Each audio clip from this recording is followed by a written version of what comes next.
Cinema. Absolute cinema. You know what I'm talking about. If you guys enjoy the video, please leave a like, subscribe, and let's get into it. Peace. Ladies and gentlemen, that was one of the craziest games I have ever seen in my whole entire life. I can't even lie to you. Crazy because it was a Barcelona game, and Barcelona are known for tiki-taka, slow play, possession football, and it was a crazy game. I mean, let's start it off here, how the game kind of played out. Let's go through the goals. So first goal, Thuram and Lautaro get past that high line by Hans Flick's squad. And Thuram gets a one-on-one against Szczesny. Szczesny knows the ball's coming back. Thuram squares it to Lautaro. Lautaro slots it into the back of the net. Second goal was the penalty. A lot of people were thought this was a controversial call. I didn't think so. I thought that, and this picture doesn't load, but here's a close-up of Kubarsi coming across Lautaro. Doesn't get the ball, gets more man than the ball. It was a pen called. Çalhanoğlu steps up, he scores a goal. Obviously, he's a dead ball specialist. That's what he does. Slots it in, no chance by Szczesny. But, I mean, like I said, a lot of people didn't like that call. I didn't like the call. I thought it was 50-50. I understood why it was leaned towards like 51-49, where it was like Kubarsi got more man than he did ball. And I was okay with the end of the day, right? I wasn't mad at it. I thought it was a good call. I said I would have been like, whatever, let's kind of play on. I think that it would have been more controversial. It was whatever. I mean, it's a pen, right? It's hard to nitpick it because it is a pen. Lay of the law, it is. He did get more man than ball, so it's a pen. It is what it is. Then we have the first goal from Barcelona. Inter made some skeptical adjustments. Heinz Flick made some second half adjustments. So here's the ball to this guy. Ball comes out. Back post. Eric Garcia. What a finish that lad had, man. Honestly, top net, roof of the net, in the corner. Nothing you could do about it. And then Barca's building this momentum. Obviously, you can see this is the 53rd minute. 6 minutes later, they get another opportunity to the back post again. This is kind of the time where Inter were honestly just like super happy about just sitting in the box. After conceding one, they were still happy with having all these guys in the box and kind of trying to have possession to win the game and see it out. And Barcelona had all these men on top of the box, so they were not allowing Inter to get out of their own box. So here's on the back post cross, nobody's there, and it's a goal finished by Dani Olmo. A lot of people didn't like his play today. I didn't think he played horribly. I didn't think he played great, but it is what it is. A lot of people have their own type of opinions. They can be super critical on these superstars, and Dani Olmo was one of those guys where after the Euros, Barcelona wanted him. They were like, this is a slam dunk pick for us. And then we have Barcelona taking the lead, first time in the semifinal outside of the two legs. So Rafinha comes in, cuts in, Jan Sommer saves it. Bad positioning on the second shot. Lucky to fall to Rafinha again. He slots it into the back of the net. Good goal, but it doesn't stop there. So that was the 87th minute, and everybody thought to themselves, the game's over. Barcelona got it done at the last minute. But then here come Inter, a ball into Dumfries. Steals the ball here, cuts it across. And who would have guessed it? Acerbi, the old man, longtime Lazio man. I remember playing FIFA 13. This dude was on Lazio. He was still 83 rated. He was 83 rated for like 15 years. But he comes in clutch. Old man. It was crazy because, honestly, watching the game to myself, I was thinking to myself, like, hey, Acerbi has found himself in the center forward position like 5 freaking times. Like, I was like, how is this dude up there? He's playing defense and he's playing center forward. And here he is. Right place, right time. Great ball by Dumfries. I think Dumfries ended up with a total of 6 goal contributions. I think he had 2 goals in the first game, a couple assists, and in this game he had a couple more assists. So he had 6 goal contributions out of the 7 that Inter went on to score to win the semifinal tie. So right place, right time. He roofs it into the top of the net, and then here comes the winning goal. So Thuram, like I said, Thuram has been running the game, running for now 100 plus odd minutes, and he's still here playing target man. He has Ronald Araujo on his back. He gets lucky here. Ball falls to him still. Stands up Araujo. Drops the shoulder. Gets past him. Plays the ball into Taremi. Taremi, former Porto man, slots it into this guy. And I don't know who this guy is, but apparently he has 2 match winners now.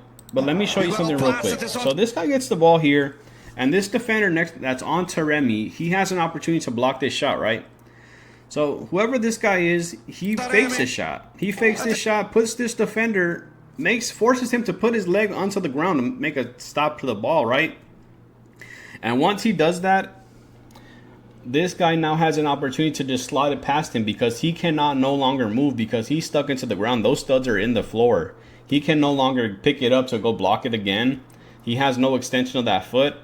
So this was kind of like one of those things where a normal person watching the game wouldn't necessarily see it.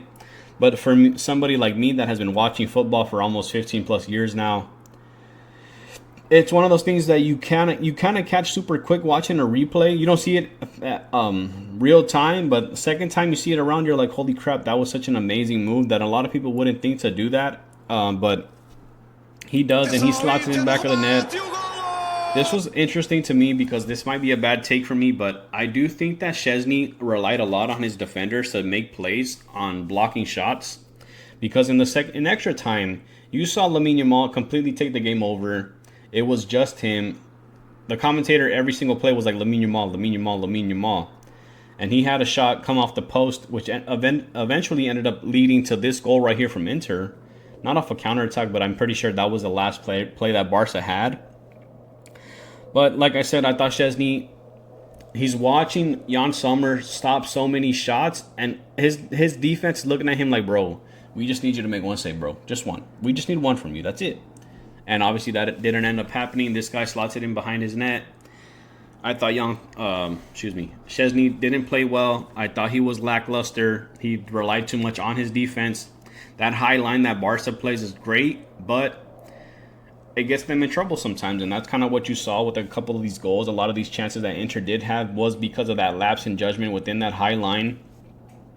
Barretta played great. Lamine Yamal played great. My man of the matches, which was interesting because this game felt like you watched 5 different games in one game. So the first half, I had DeMarco and Lautaro man of the match. I thought Inter dominated. DeMarco was up and down that left-hand side. He was cooking whoever was on that left-hand side. I don't remember. It wasn't Balde. It was Kubarsi, or I don't know who's on the left-hand side, but he was cooking them.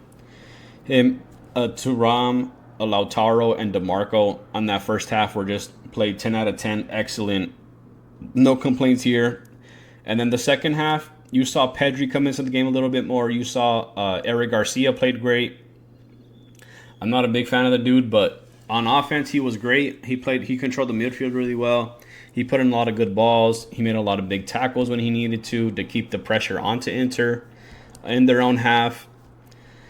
And then we have, so that was the second half. And then we have the extra time, Lamine Yamal. I mean, what can you say about that guy? He was great. It was Lamine Yamal and Jan Sommer because honestly, those dudes were just playing like keeper practice. Like, hey man, you shoot me the ball, I'm gonna let you shoot. It's just gonna be one of those games, right? It was one of those 30 minutes of like, hey, Jan Sommer versus Lamine Yamal. It's one of those things. It just happens that way. So Jan Sommer came out on top. Obviously, his team does end up winning.